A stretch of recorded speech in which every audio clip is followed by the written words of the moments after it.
Avoid this if you go to Japan. After growing up in both Japan and America, I have personal knowledge on everything you have to avoid if you are in Japan. But if you were thinking on flying over to Nippon, understanding the difference in culture is a must. So here are 5 things you have to know before going to Japan to avoid looking like a little bakayaro.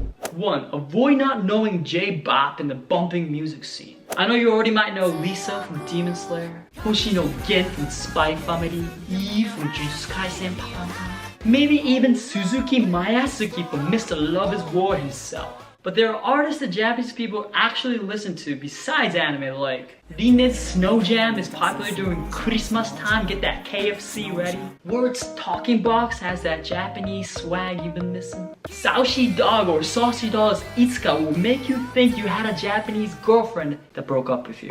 Kurareta. Number 2, avoid not knowing the true meanings behind the famous Japanese songs. So let's take the all famous YOASOBI's Yoru ni Kakeru. Shizumu yoru ni papipa. A little bit of that. Sawagashi hibi. A classic bump. So just from the title, Yoru means night, nighttime. Ni is a particle for towards, and Kakeru means you're running or a pain runs through your body. ちょっと待って、どういう意味? So already from the title, you might notice that, hey, it's a little bit suspicious what it actually means. Let's dive deeper into it. So first, let's go with the verses. Sayonara dake datta, sono hitokoto de subete ga wakatta. If you have a record label, call me up right now.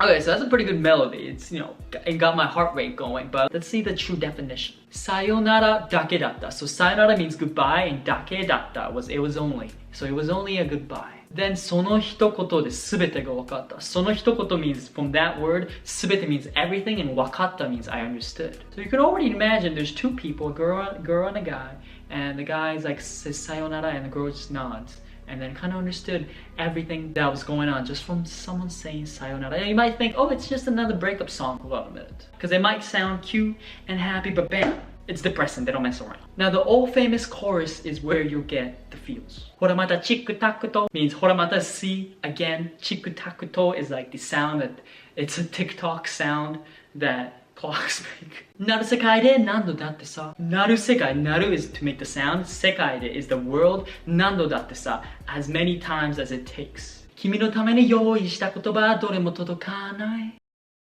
Kimi no tame ni, for your sake, this is all for you. Yoii shita, prepared kotoba words. Dore mo todokanai. None of it ever reach you. Todokanai means it doesn't reach. So it doesn't paint a pretty good picture. It's like kind of melancholy all of a sudden, and then it comes. Owari ni shitai da nante sa. Owari means end, and shitai is I want to do it.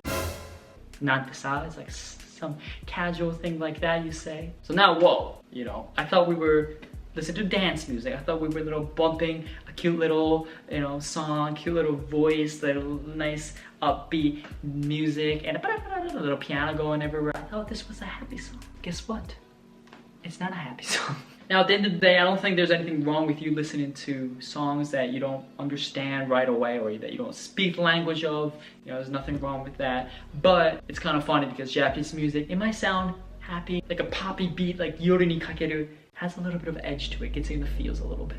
If you liked the video so far, please leave a like. It really helps out the channel. And if you don't know where to begin studying Japanese, check out my 3 Skillshare. Join over 300 students that has begun training arc to Japanese fluency right now. It's in the link in the description down below. If you're an intermediate Japanese speaker and want tons of more drills, 100 plus to be specific, by a Japanese native teacher, check out Nihongo Master in the link in the description below. Number 3, know the difference between K-pop and J-pop idols, because it ain't no joke. So K-pop, I get it, it's pretty popular lately. I don't personally follow it too much, but I know BTS, I know the Stray Kids, the Blackpinks of the world running around. I see them on TV, running around in the White House and such. I know Jimin, but let's talk about the difference of J-pop and K-pop. So I think the overall difference that people have to talk about is the difference of idol culture, the bunka, idol bunka. So if you watch the difference between the performance of J-pop idols and K-pop idols, you might be like, hey, J-pop idols dancing and the performance kind of really sucks or shitty. They don't have the crispness as K-pop. They don't have the beautiful singing like K-pop. Like, they're not bad singers, but it just doesn't have the wow factor. They don't have the star power like Jimin. But that's because the point of J-pop is not like K-pop where it's like star power, wow, oh my god, mind blown. No, no, no. Japanese pop idols is like, oh look, my next door neighbor that looked, you know, kind of decent is on TV right now. He's singing and dancing, he's trying his best. Like literally, you could actually get scouted if you're just walking down the streets of Harajuku, or even in just any main street in Osaka. You might just get scouted out of nowhere. Do you deserve it? No. Are you kind of good looking? I guess, but you get scouted. They just walk up to you. They'll literally just pick you off the street. And compared to K-pop, the contracts aren't that bad. You can kind of get out of it pretty quickly, and moreover, the expectation is different, just like I said. Essentially, it's not about if the J-pop idol is super mind-blowing or super famous or got there. It's more about the growth and the support. It's like if you want to support your next door neighbor that was, you know, kind of good looking boy or girl, then you want to watch J-pop idols and be like, hey, you got from that stage to that stage. Oh, he was on TV a couple times. It's kind of cool. Is he the best singer? Is he Jimin? No. But they're still popular, and at the end of the day, they don't really pushing it internationally. I don't know if they really could. I don't know how many, you know, international, I don't know how many American friends I know want to support a Japanese neighbor-looking person all the way in Japan. If you get, you know, it's about the fact that your neighbor could be an idol, but if you live in America, it doesn't really make any sense. But the popular ones I would say is Arashi. You know, that's the male group. You know, they're kind of good looking, but like, I don't know if their songs are necessarily as mind-blowing. But AKB48, first of all, there's 48 of them, you know. I'm not gonna say, yeah, I'm sure they're kawaii, but, you know, I've seen some of their performance dances, not that intricate, you know, compared to the one I saw, the Maniac from Straight Out, Maniac. You know, it's a lot of dances, choreography going on. AKB48 and every other 48s, they're literally picked off the streets, not in a weird way. But you know, essentially it's like your neighbor getting popular. You want to support them, but it's not gonna blow your mind. Not as good as K-pop, essentially, but if you want to support, like I said, you want to support the kid that you just saw raking the leaves in the street. Oh, he's on TV now? Check out J-pop idol. It's kind of interesting to see them grow. They're more authentic, I'm gonna be honest. I think J-pop idols tend to be a little bit more authentic, and because they're less polished, if you get my drift. 4, avoid not knowing these artists. Basically, these are my artists that I listen to. Lately, I've been listening to a lot of Imase. He's popping off right now. I think he got popular doing TikTok or on TikTok. I really like his little falsetto.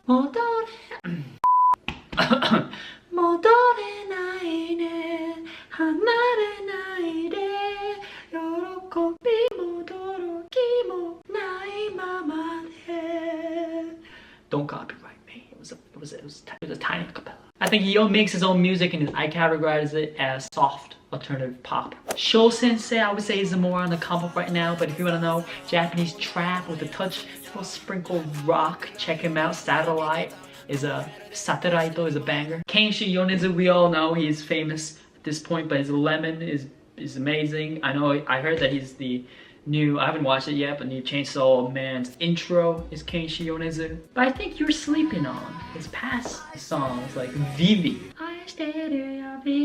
His past song, his long list, he's been around for some time, so I've known him before you know that, I promise you that.